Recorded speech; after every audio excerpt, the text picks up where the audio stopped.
Welcome into the I-80 boys, Utah versus Oklahoma State prediction here. I'll start us off with Utah. Christian will take Oklahoma State and let us know. Look, here's the deal with Utah, Christian. We know they're 3-0, expected so far this year, wins over Southern Utah, Baylor, and then Utah State last week. I swear this is like on repeat of last year, the health of Cam Rising, man. This guy's played 100 years of college football, and I swear he's been hurt like 99 of them, man. And it sucks because I like Cam Rising. You guys know that. Christian does too. He's a tough kid. He makes that offense go. So I think he's kind of a game time decision. I really haven't heard anything. We're obviously recording this and putting this out on Monday. But here's the thing. Last week, they brought in Isaac Wilson against Utah State, and he put up decent numbers, 20 of 33 for 240 yards and 3 touchdowns. So, like, if Rising doesn't get the start here, I do think this kid's plenty capable. He did look good. I know this was Utah State, and that score was 38-21, and it was close for a while. If anybody was paying attention to that game, it was close for at least a half there. Now, Micah Bernard, the running back, he's had a big year so far. He had 17 carries, 123 yards, and 1 touchdown last week. He's looked really solid. As far as the receivers go for Utah, this is kind of a receiver by committee type of group here. They have 4 guys this year with over 100 yards. Dijon Stanley, who's a running back, actually leads them in catches. They got the all-world tight end, Brant Cluthy, Money Parks, and Dorian Singer. We remember him. So they got a shit ton of guys out there that can produce and make plays here. So, like I said, offensively, the big question to me is definitely going to come down to Cam Rising in this one. On the defensive side of the ball, we know they're always good on defense. I mean, that's something that I have, Kyle Whittingham teams over the past have just been great on. They're definitely one of the more physical teams in the Big 12. They're 11th in the country right now in points given up per game, top 50 in yards given up per game, 25th in the country in passing yards given up per game. So they're all up there in every stat you want to see. Now, I will say this, Utah really hasn't played anybody yet, and this will be by far, in a way, their biggest test with this Oklahoma State offense. We know they can put up points and put up numbers with Bowman back there. So with that being said, Christian, I want to kick it over to you for Oklahoma State. Yeah, Chris, I mean, look, Oklahoma State, they survived an early scare against Arkansas. And otherwise, I mean, they've otherwise handled business, I've thought. I mean, again, you look at the teams that they played, but they took care of business and did what they needed to do. To me, the major concern is Alan Bowman, right? He seems to have some off games, I feel like, a little bit, and this offense kind of sputters out in these prime matchup games, as you were, right? Whenever they play somebody, and Utah is a somebody, right? We can't discount Utah.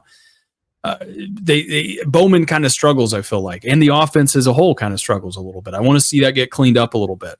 Right. Here's the thing. He was definitely had a little bit of an off game in that Arkansas game a few weeks ago. They figured it out. They found out a way to win. Great. From a stats standpoint, he's been lights out, Chris. 967 yards, 8 touchdowns, 67% completion percentage. Guy's already thrown the ball 112 times this year, which is insane. Like you were talking about here, there's Deshaun Stribling, right? And Brennan Presley. I mean, they've been this go-to target so far this year, accounting for almost 500 yards and 6 touchdowns total. So Oklahoma State can throw the football when they want to. But when I think of Oklahoma State, Chris, I think of Ollie Gordon, right? And that's exactly who, I expect them to lean on in this one against a physical Utah defense. I mean, Gordon already has 216 yards and 4 touchdowns. Guy is probably going to look to probably break loose a little more and kind of do a little more if he can against Utah. Like you said, tough defense, though.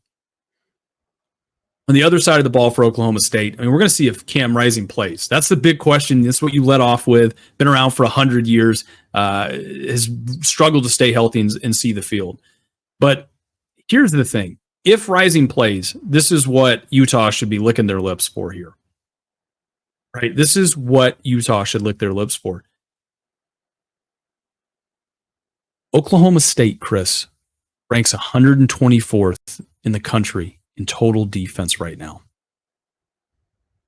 Utah can probably move the ball if they want to in this one. Overall, they rank in the bottom third in just about all the stats that we care about, right? So if they don't come correct, right, look for Utah to take advantage of their secondary in this one. To me, the defensive players that really need a great game is going to be Trey Rucker, Nick Martin, and it's Obi Ezigbo. Okay, those are the big guys I want to see step up for the Cowboys.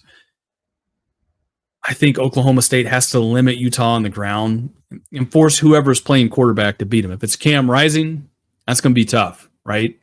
But, they need a massive game, I would say, out of that defense, especially if Cam Rising plays. If it's Isaac Wilson, the backup, or whoever, then, it takes a little bit of pressure off of them. So with that, I'm going to go ahead and move into this, Chris. Look, give me Utah 21, Oklahoma State 31. And that's contingent upon, it's kind of hard to say, right? Because we're kind of doing this very early in the week. We don't know who's playing. I think if Rising plays, I still think Oklahoma State finds a way to win this, but it's more of a shootout. Damn. Okay. I have this wrote down here too. If Cam Rising plays this game, and I think he's going to, that's just my personal opinion. I think he does play this game. I have Utah winning 27, Oklahoma State 24. Now I'm with you on this. It does come down a lot to the quarterback play here. I'm just not sold, Christian. I watched the Oklahoma State Arkansas game. I saw some of their game last week. I'm just not sold on the Oklahoma State defense. You mentioned it, man. Is Utah some juggernaut on offense? No, they're not, especially without Cam Rising. But I gotta take the better defense in this one. So give me Utah 27, Oklahoma State 24.